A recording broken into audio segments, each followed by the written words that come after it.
Insert 7-inch pun here. Sitting around with time to kill. You are now watching Music the Lifeblood's Final Thursday. Minutes till we lose control. So we go out. Hey guys, it's Dustin for Music the Lifeblood. Welcome to Vinyl Thursday. So, new band alert, newish band alert. This has been out for a little while. I'm behind, as per usual. But yeah, Bloodstar. They released a single called The Fear, and it's totes my fave, just like Bandcamp. I love Bandcamp. Can't get enough of it. Anyway, Bloodstar, clearly steeped in the new wave of British heavy metal trappings, along with some great Dave Murray-esque soloing, and then a rich and meaty rhythm section. Yeah, I just said meaty. And now that I pointed it out, it's going to make it even more weird. So, meaty.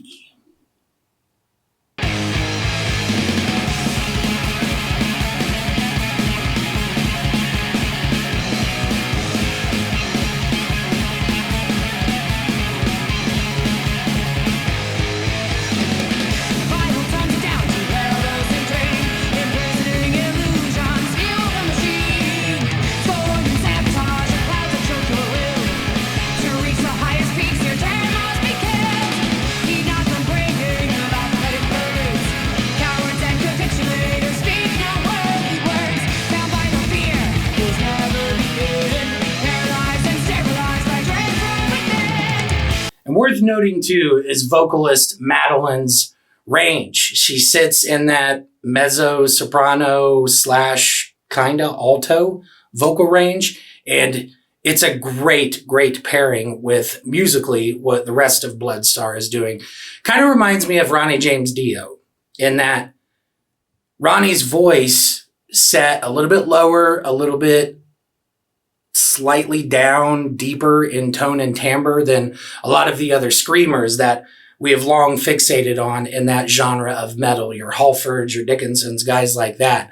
Now, granted, Ronnie could achieve amazing heights as far as his vocals. If you listen to that Heaven and Hell DVD, I think they did a show from New York, and Mob Rules at the beginning of it, Ronnie hits this amazing high note at the beginning of it.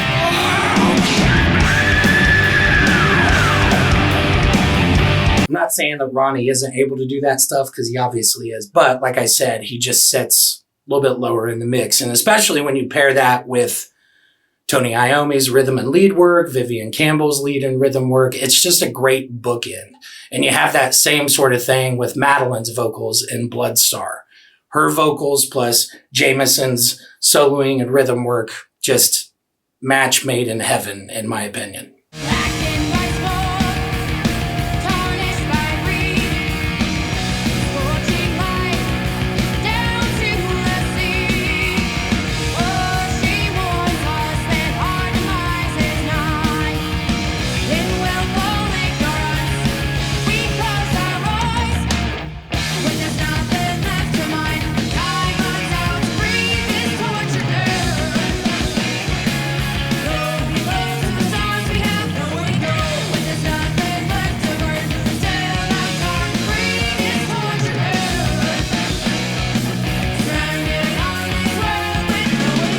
Now, this is a single, so just 2 songs, so I'm not going to do a standout tracks section, but just listen to both of them. They're great. They're absolutely phenomenal. But here's a little smidge, a little snacky snack of The Fear.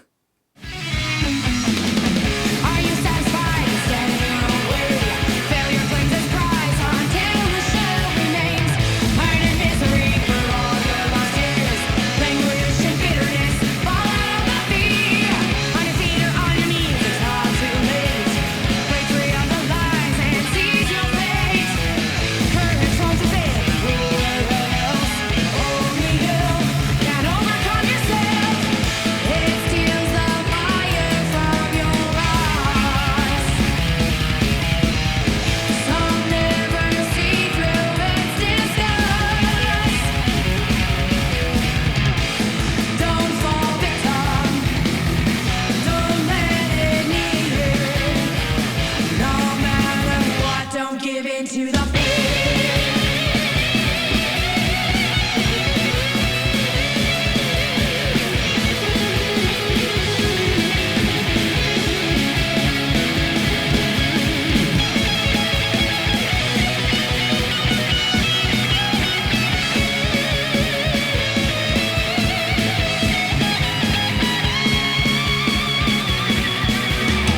right, let's check out some of the online stuff for Bloodstar.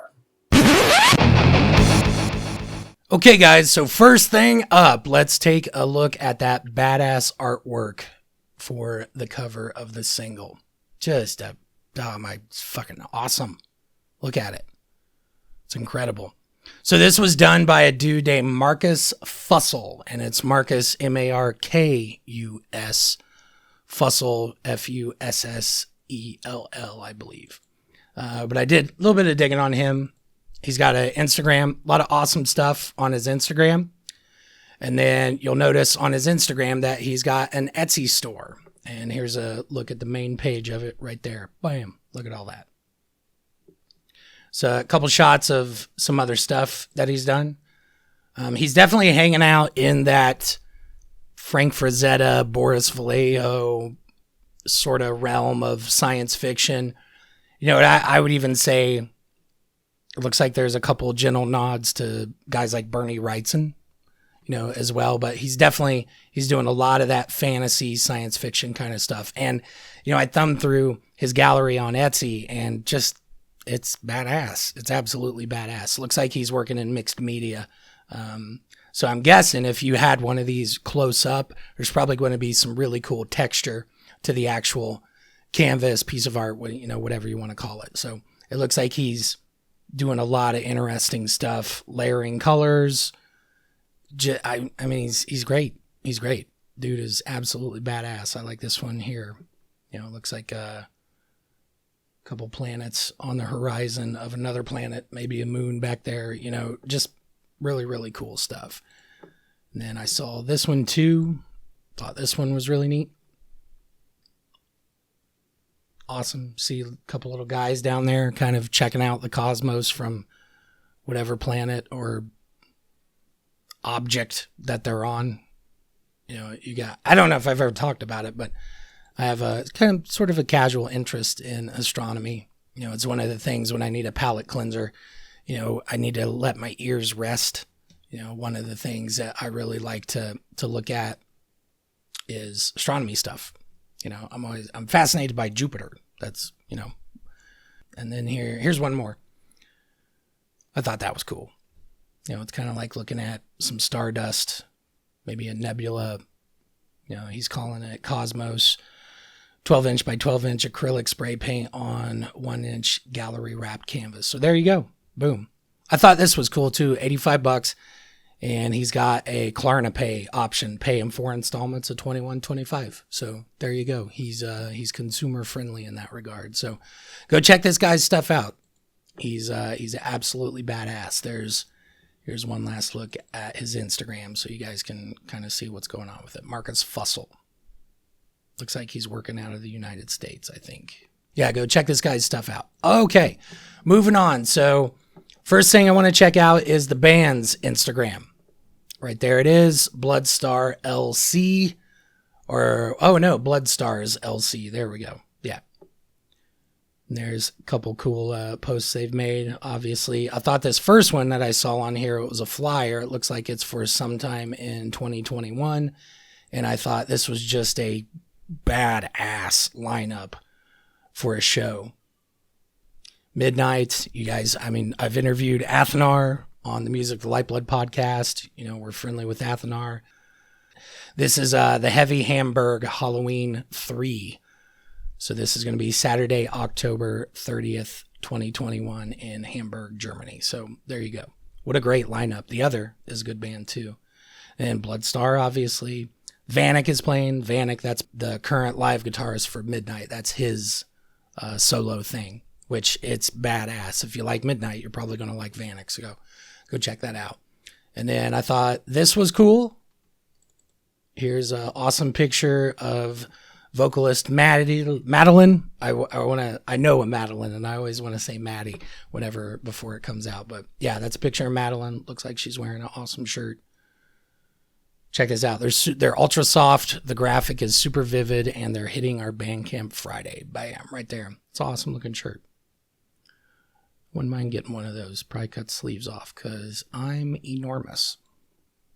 It's hard for me to find shirts with sleeves that fits. A lot of the time why I wear sleeveless shirts because I had to cut them out because that's the only way I could get them to fit. When you're 6'4", 280 pounds, it's not always fun trying it. Shoes and shirts, that's the biggest pain in the ass. Okay, so first up, we're going to go to their Bandcamp. Here's the main page for the Fear single. Right there, you can see a lot of stuff going on with this one. Again, this single is great. I keep wanting to say it again and again and again and again, but this thing is killer. I'm excited for you guys to sit down and listen to it. You know, as with most good music that I talk about on the show, really, really encourage you guys to listen to this on your headphones. Make sure you have a nice pair of headphones with good bass response. Sit down and listen to this thing. The mix is fucking killer. Absolutely killer.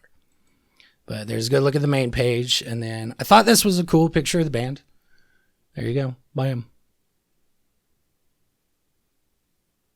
Yeah, cool picture. Smoky, foggy, mysterious. That's how we like our metal.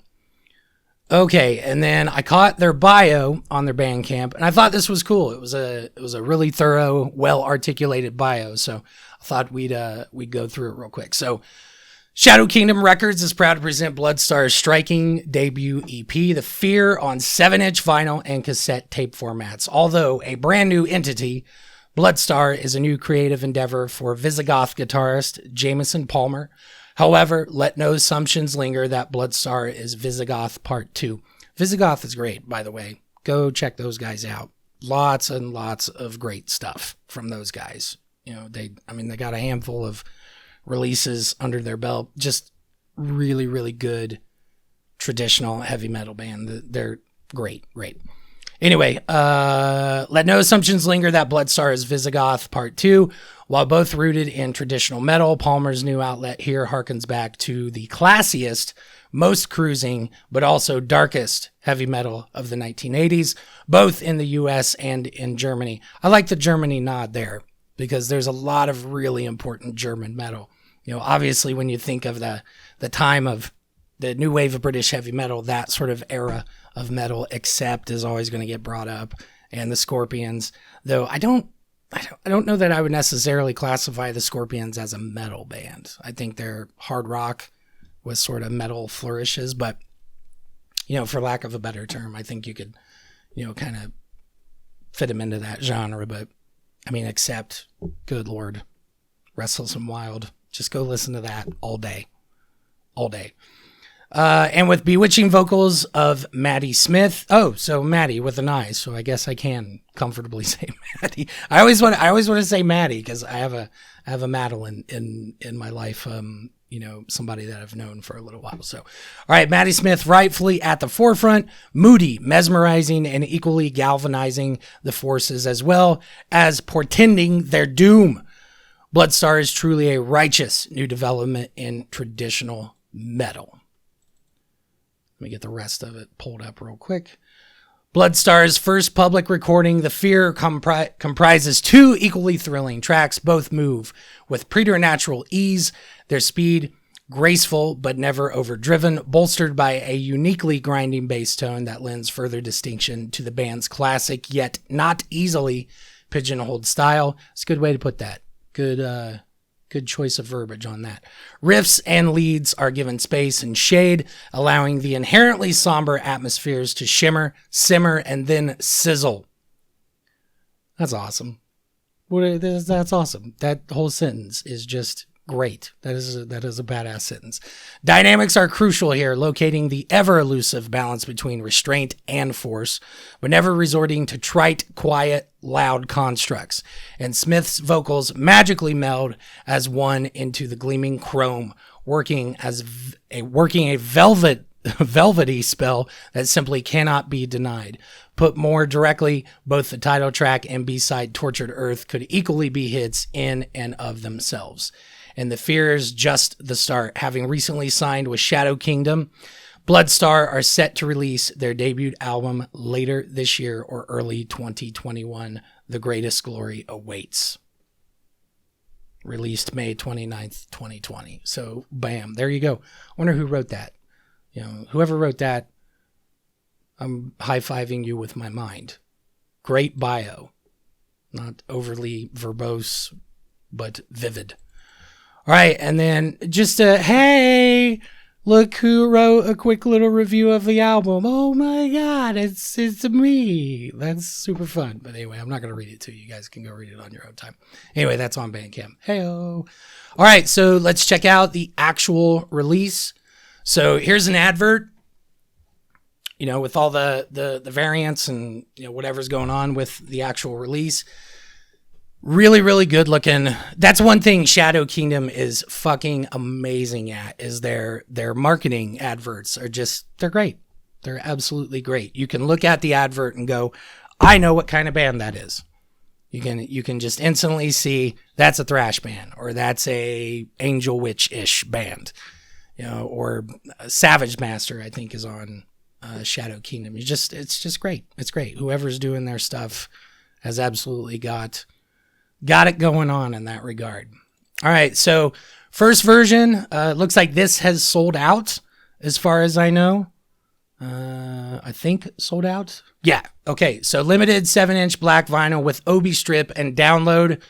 I thought the Obi strip was an awesome touch. So in case you guys don't know, Obi strips, OBI, Japanese sort of thing, where Japanese culture, they're all about sort of the art of presentation at a cultural level. And when it comes to music, the neat thing about Obi strips is it's a quick little list of everything amazing that's going on with that album, whether it's, you know, there's some extra premiums included, like a poster, maybe like the Kiss catalog, or just featuring the single ... you know, whatever the case is. But one of the things that I'm on, because I'm fascinated with Japanese vinyl, but I live in the States, so it's not always cheap to be able to get a great piece of Japanese vinyl, because you got to pay overseas shipping for it. But Dokken is one of the bands that I've decided I'm going to get all the important Dokken albums to me. I've decided I'm going to hunt them down.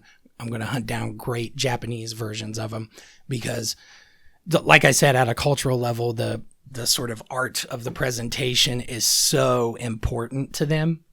So they put so much effort into whatever it is that they're releasing, especially, you know, during that era of music where it's very vinyl centric. So really, really cool stuff. But anyway, so this one was the Tortured Galaxy colored 7-inch with Obi, limited to 500. It's sold out. Black 7-inch with Obi, limited to 500 as well. So we got a kind of a, I guess, marbled, if you want to call it. It's kind of greenish red, and then you get a basic black one with both of them with red labels. Both of them look like they were $10 when they were still available. And then there's a good look at the colored version. So I'm assuming this is probably first press, and the version I got, which we're going to look at here in a minute, is the second press. I don't know.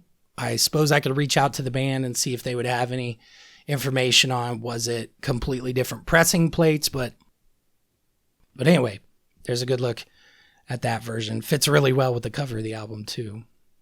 And then there's a picture of the cover with the Obi. Yeah, that's awesome. Look at the little United States flag with the V over the top of it. That's awesome. That's totally amazing. Yeah, that Obi looks cool. I love Obi strips. They make it pop. And then there's a good close-up of the colored version. Yeah, sort of a marbled smear, smoky thing, I guess. It's neat looking. It's badass. Totally amazing. 500 of that, and then they did the black one too, and they did 500 on black as well. That's cool. It's cool label too. It's neat. Okay, and then, like I said, there's the other version. This is the one I got. This is a green and black clearish splatter. Well, like I said, we're going to look at it here in a minute. Limited 7-inch green splattered sky, gatefold vinyl, and download. Bam. There's a couple pictures of it. Includes unlimited streaming of The Fear via the Bandcamp app, plus high quality download in MP3 FLAC, and more formats. Ships out 3 days, edition of 500. Bam. Look, I own this. What? I'm so excited about it. And then I thought this was cool. Cassette. Look at that. That's awesome. So I think one of the neatest things about collecting right now is that cassettes are sort of in vogue again. And it's nice for music collectors because cassettes, they're fairly cheap, especially older stuff. And realistically, because of the way the music industry shifted there through the 90s and into the aughts, that there's probably a lot of really, really great releases that are hanging out still in the shrink wrap when it comes to cassettes. And then that way, as long as they've been kept in a good environment, you know they're going to be pretty well preserved. The cassette tapes, tape does degrade, obviously, but it takes a while sometimes, especially when you're not going to be playing it. So the neat thing about a band like Bloodstar, so if you buy this cassette, just think of, like I mentioned Dawkins earlier, you can probably get the entire, the sort of peak of Dawkins, that part of the catalog, Breaking the Chains, Tooth and Nail, Under Lock and Key, Back for the Attack, and then Beast in the East. You could probably find all of that on cassette, and you could get all 5 of those. Is it 5, 4 or 5? I don't know. You could probably get all of them for less than $30, and that's amazing. And you still get your collectors, you know, your fix when it comes to I have to acquire, you know, music things, that sort of thing. So just something to think about, especially with the year we're in, 2020. This has not been an easy year on any of us, you know, especially with a lot of us, you know, that have went on maybe shut down with our jobs or got furloughed and had to do unemployment and just all the stuff that's happening right now. So just kind of think about it. I know that my big thing is vinyl, obviously, but, you know, I could probably find something just as good within maybe the used CD market, cassette market, that sort of thing. So I think it's cool that we have bands like Bloodstar that are nodding to the 80s metal boom, especially when it came to cassettes, because cassettes play such an important role in the genesis of the heavy metal genres, plural.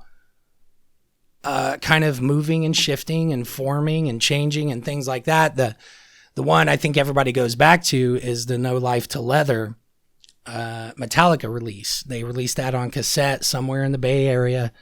I think they were based in San Francisco at that point. Don't quote me on that, but you know, they sold X number of them, and within 5 years, that thing had been spread throughout the metal community from person to person. You know, tape trading was a big deal in the 80s. So I like that bands like Bloodstar are, you know, taking a nod, you know, given that era of metal's sort of just due and the respect that it deserves, that sort of thing. So it was really cool to see this cassette. Plus that bright yellow.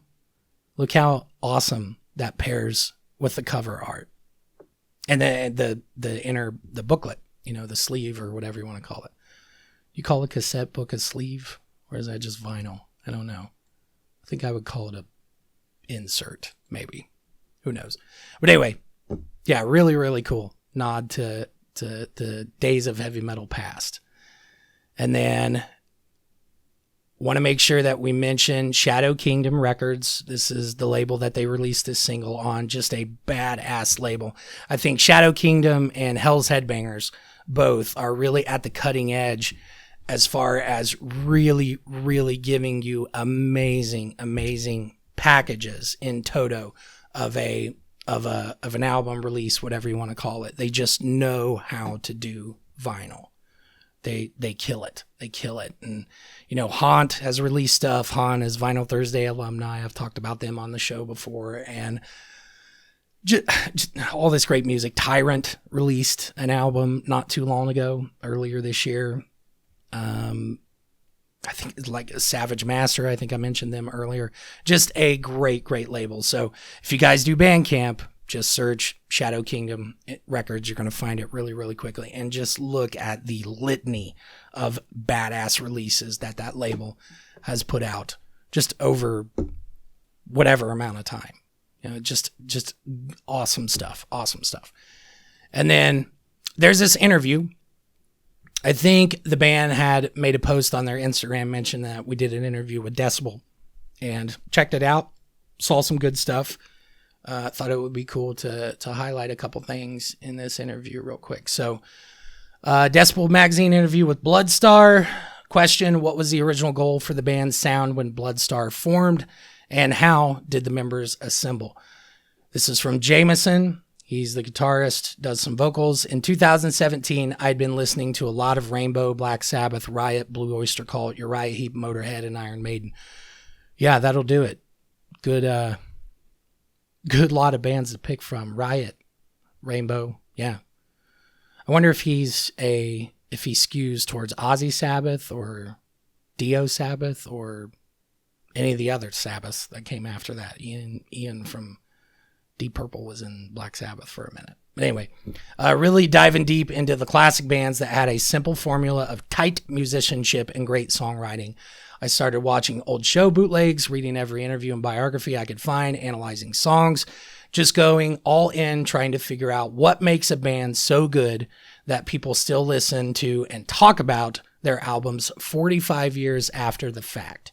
I started writing music modeled on those bands with a cutthroat live show in mind. Yeah, that's awesome. He goes on, Noah had filled in on a North American tour for Visigoth in 2016, and we had stayed in touch. I knew he was a driven musician and stuff was kind of slowing down for him, so I asked if he wanted to move from Eugene, Oregon to Salt Lake City to start a band. He was crazy enough to say yes. Madeline and I had been together romantically for years. We're married now. Oh, so that's exciting. There you go. And I'd hear her sing with a great voice. She wanted to be a singer from a young age, but had been discouraged by so many people that she'd given up. It just didn't seem right to me, so I started writing songs for her voice. Dan and I were in Deathblow for a few years together, so he was a natural first choice for a drummer, simply because we knew and liked him a lot already, in addition to his killer chops. Although he recorded the drums on this release and toured the US and Canada with us, his last gig was Frost and Fire 2018, as he's focused on his own band, In Venom. I think that's how you say it, not 100%. Al Lester from the Canadian band Spell, which Spell is badass, in case you guys didn't know, is playing with us now, and will have something with his drumming out very soon. That's awesome. And then I believe there's a little bit from Noah right here. Okay, cool. The lyrics to The Fear are empowering, and lyrics to Tortured Earth also encourage personal responsibility and courage in the face of hopelessness and impending tragedy. Was it your intention to bring some refreshing positivity to metal for this release? And this is Noah. He's the bass player, by the way. In some ways, yeah, but we wanted to do it in a way that doesn't shy away from the malevolent forces at work in the world. So often you see people's dreams and spirits crushed, and they end up living lives they aren't fulfilled in. We represented the forces that cause that, the self-doubt, societal pressure, what have you, as this almost personified venomous entity, the fear. Maybe it'll help some people identify this enemy holding them back in their own lives. Tortured Earth is about the perilous state our planet is in, and about those in power who caused this predicament by pillaging it for their own short-term gain at the cost of everyone else's future. It's hard to see much hope in the situation. It's hard to see much hope in the situation the song is describing. But if it gets people to truly recognize the deep shit we're in, I suppose that's a positive outcome. And going on, this is a little bit from Madeline, the vocalist. Yes, in a sense, empowering people to change what is within their control with positivity instead of shame or hatred is far more effective. The fear was meant to encourage people to be bold and live for themselves and their dreams despite how terrifying that can be. But there's an underlying layer to both of those songs. If you cower instead of owning your power and seizing the chance to make change when it's in front of you, you will lose everything. Tortured Earth is the warning of how our greed and lack of timely action will destroy our planet's beauty and render it uninhabitable to humans. and we will be left to wallow in the ruins. If we're among the few who survive, incomplete sentence, and we will be left to wallow in the ruins if we're among the few people or the few who survive. All because we choose to give away our power to the few who profit off the earth's destruction. So yeah, deep kind of stuff with these two songs. And then Jameson goes on to say, I had known so many gifted people who were living lives that made them deeply unhappy simply because they were afraid they'd lose what they have if they took any risks, or that they weren't good enough to make it, or whatever else. The fear is a chameleon, a master manipulator. It seeks every crack in the wall, every exposed flank. Whatever it can say to cut you down, it will. Ultimately, though, it can only use the power it is given. Tortured Earth is, as mentioned before, about the forces that consume our planet's beauty and habitability for their own gain. We all participate in these forces to some degree, whether it's just to eke out enough meager sustenance to make it another day, or for more substantial gains. If we don't think about exactly why we allow our daily labors to be utilized by a few against our long-term interests, we simply allow the brutal cycle to perpetuate, which will culminate in collapse. No one will win. Yeah. Heavy stuff. But I like it.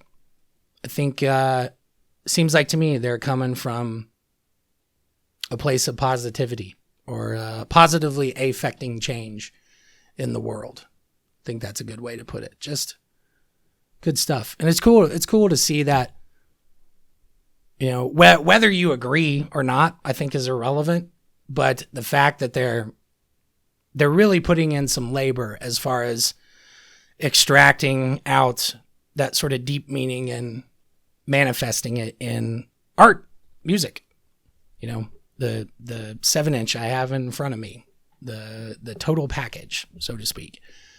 It's cool to see bands that are that anchored in as far as an investment into what they're trying to say. I think it's cool. It's awesome to still see bands that are looking at it that way. And then let's throw up one last look at that great artwork. Man. Killer release. Just absolutely badass. Okay, guys, before we dig into all this, as per usual, there's a lot going on in the neighborhood outside, and it sounds like someone, for whatever reason, is using a chainsaw in November.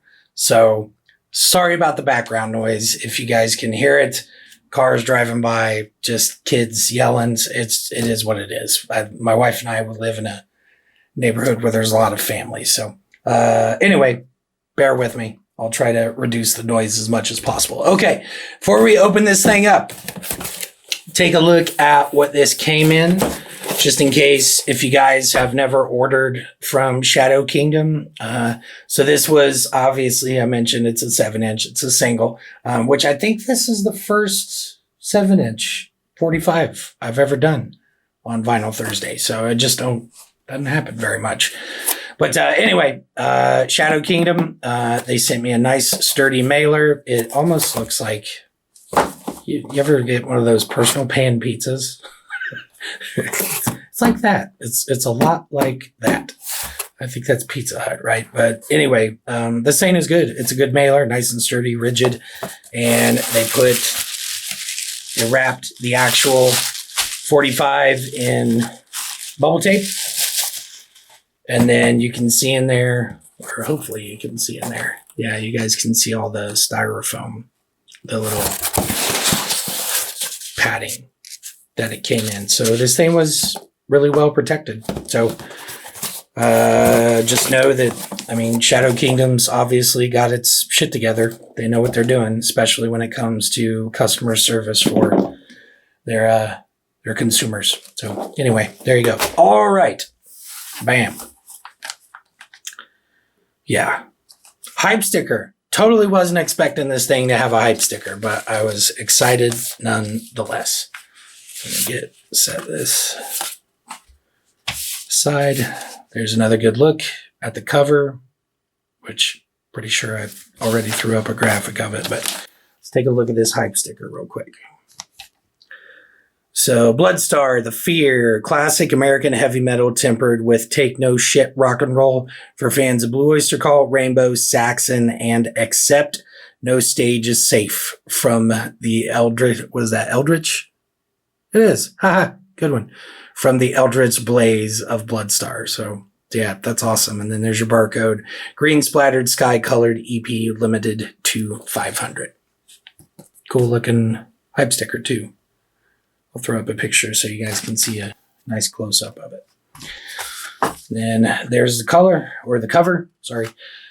This thing was neat. I wasn't expecting this to be a matte finish on this. For some reason, I thought it was going to be glossy. I don't know, but you guys know that I like the matte finish.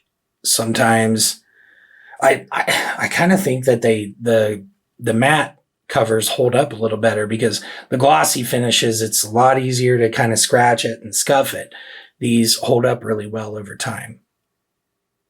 And it's got some weight to it. It's thick. It's it's super high quality. Then there's the back. So I think I mentioned the haunt, and I don't know I don't know. I've already mentioned the haunt in the episode. Don't know when it was, but the haunt has released some stuff through Shadow Kingdom, and I think it's the Luminous Eyes. I'm pretty sure it's the Luminous Eyes EP. Not 100% positive, but I'm pretty sure that I did a Vinyl Thursday on that. But as far as the quality of this thing, it's just like that. Same thickness, same rigidity. It feels durable. It's got some weight to it, that sort of thing. So I don't know if you guys are haunt fans. I know that I've came across in either YouTube comments or Instagram and Facebook comments for Music to Lifeblood that there's some haunt fans out there that pay attention to Music to Lifeblood. So there you go. It's comparable. It feels the same way as far as the quality of the jacket. And then this is a gatefold, which gatefold on a 45. Totally cool. So good stuff. Got lyrics. We got some thanks. We got an awesome shot of each one of the band members. So it looks like we've had a lineup change. Daniel's not with them at this point. I saw on I believe it was on their Instagram that they had announced a new drummer. Sorry, but I didn't think to commit his name to memory. But let's look it up real quick, just so I know. So I should have remembered because I think they mentioned it in the little snippet of the interview that I read. It's a dude named Al Lester. So dude's got a good resume too. So yeah, I think we mentioned he was playing with Spell, and Spell are absolutely badass. So we've had one lineup change, but it seems like from the way that interview sounded, they got it dialed in. So hopefully it's the lineup that works for them. But yeah, Scapefold, totally awesome. This thing came with an insert as well. Let's check that thing out, which I've already opened this up, because I couldn't wait. I was really, really excited about this. So there you go. So the insert is glossy. Again here, yeah, pictures of the band, thanks, all that good stuff. And then there you go. Lyrics again. Can you guys hear that police siren? I hope not. I'm always scared about worried about the noise in the background. I hate it. It drives me nuts, but I don't know. It's the cross you bear when you're a YouTuber from home. Anyway, yeah, this thing is awesome. Thick. Like I said, it's glossy. Sort of the a variant of the artwork that's inside of the gatefold, but just as cool nonetheless. Yeah, super neat. All right, so let's take a look at the actual 45. Nice thick stock inner sleeve on this too, guys, which means, again here, Shadow Kingdom, they take vinyl seriously, whether it's 12-inch, 7-inch, 45, whatever the case is. So it's nice to see this. So let's do the big reveal. Ta-da! It's a cool color scheme. So somewhat opaque. You can see my finger through it. Not obviously not transparent, but yeah, opaque. Which is cool. Still neat. Feels like 45s tend to be somewhere around 40 grams. It feels like that. I don't think it's obviously not a double press at 80 grams. But yeah, it doesn't feel light. I've mentioned it I know I've mentioned it on Vinyl Thursday before, but some of the Kiss catalogs, some of the overseas stuff from Europe, some of the 12 inches tend to be kind of thin and flimsy, and some of the 45s that I've come across have been a little thin, in my opinion. It doesn't feel that way. I'm guessing it's somewhere in the ballpark of 40 grams, but I'm not sure what, I should probably make it a point to weigh some of my Kiss stuff to see if I can get an average weight on some of the 7 inches. But yeah, that's for another episode. There's a side B label. The red is an interesting contrast to the black and green. It's neat looking though. It's cool. And then there you go. There's the side A. Different label on that thing. Got the Shadow Kingdom logo right there. I think I like that side A label a little more, but it still looks cool. Splatter effect is neat.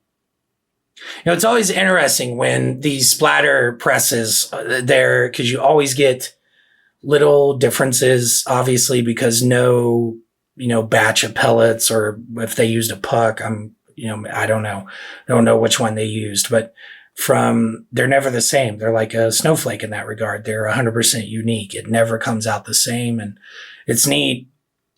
Like, some of my Skeleton Witch vinyl, the Apothic Gloom, I think I have 3 of the 5 variants right now. I'm going for all 5 at some point. Maybe there's 6. I can't remember, but,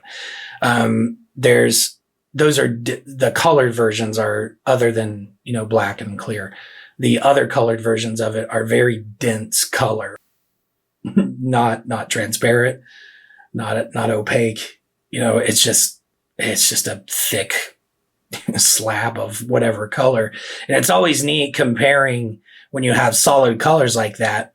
Obviously the splattered stuff it's going to be much more noticeable, but there's a lot of, pressing plants, maybe they do things in a way, or maybe the pellets they use or the pucks they use, that just little inconsistencies. And even with something with a solid color, sometimes you can get a bit of a marbling effect that happens. And they're unique. Like I said, makes snowflake. They're all completely different from one another. And it's always neat to compare, release to release. If you have a buddy that bought the same pressing that you did, to be able to look at them and, see how much different they are, that sort of thing. So it's a neat thing about vinyl is that it can be the same music pressed into the actual vinyl, but there's always going to be something truly unique to the one that you're holding compared to the other ones. That's what's neat about it. Little different kinds of flourishes in the product when it comes to vinyl. Just to me, I think it's super cool. It's what makes vinyl so unique. But anyway, the splatter looks totally cool. And like I said, I think I like this side A a little bit better than the side B. The graphic on it, that black and red is a good contrast to the black and green out here. Cool looking.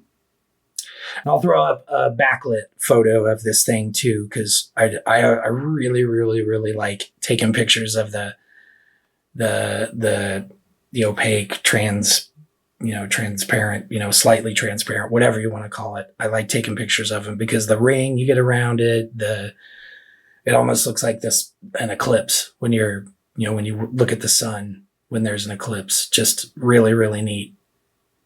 Sort of, I don't know. It's almost like viewing the vinyl through a completely different lens. When you were a kid in school, was there then like chemistry or biology class or whatever, there would be a prism, a teacher would have a prism or a crystal you could look through, you hold it up to the light, and all of a sudden you get that kaleidoscope effect where it's different depending on the angle that you put it at. Same sort of thing with vinyl. You turn it, you can get, little, like I said, the little flourishes, the differences from version to version will pop, when you take those backlit photos of it. It's really, really neat, in my opinion. I like putting that stuff on our Instagram as well. It's cool. But man, oh man, is this thing awesome. Super, super excited about this band. I'm hoping we get plenty of more music. Plenty of more music from these guys. They're just great. Here's another look at the cover. There's the spine. Don't know how well you guys can see that, but it's cool. There's the back cover. There's the gatefold. Yeah, that matte. Yeah, the choice of that matte printing is awesome looking. Super cool looking. Then let's do the insert. Again, thick, which means it's durable.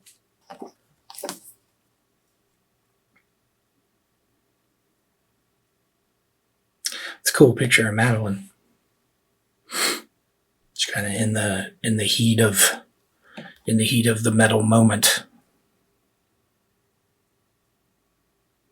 Yeah, it's a cool insert. Really, really cool. And then there's one last look at the EP. Thing's awesome. It's cool looking. Big old truck driving by out front. There's the side B.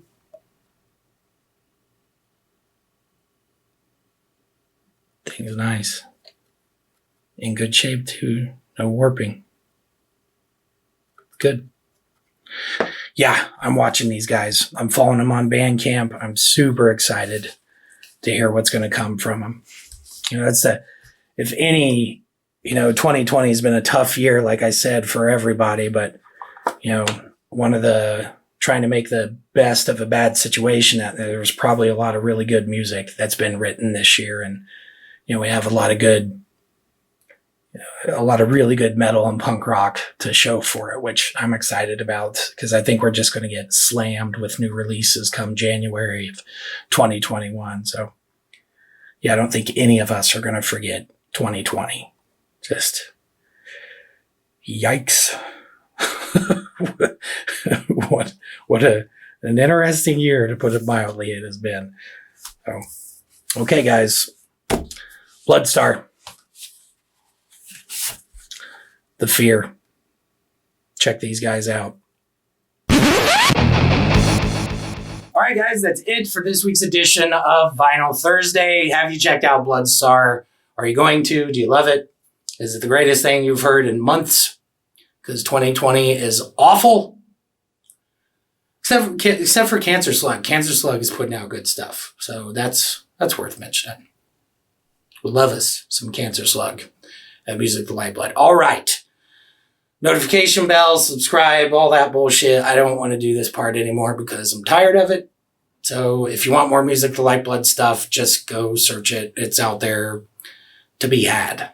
Yay. All right. That is it. Music the Lifeblood. Something old. It's Dio. Something new. It's good stuff. What are you listening to?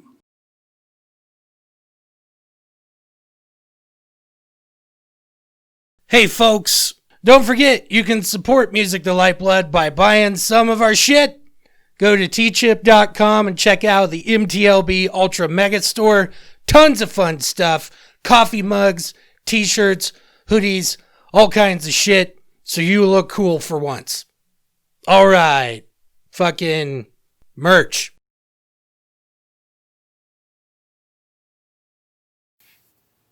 Why is there a chainsaw going in the middle of November?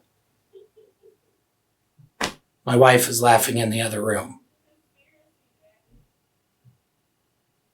When did we start doing trimming? It's fucking wintertime. What are we doing? Anyway.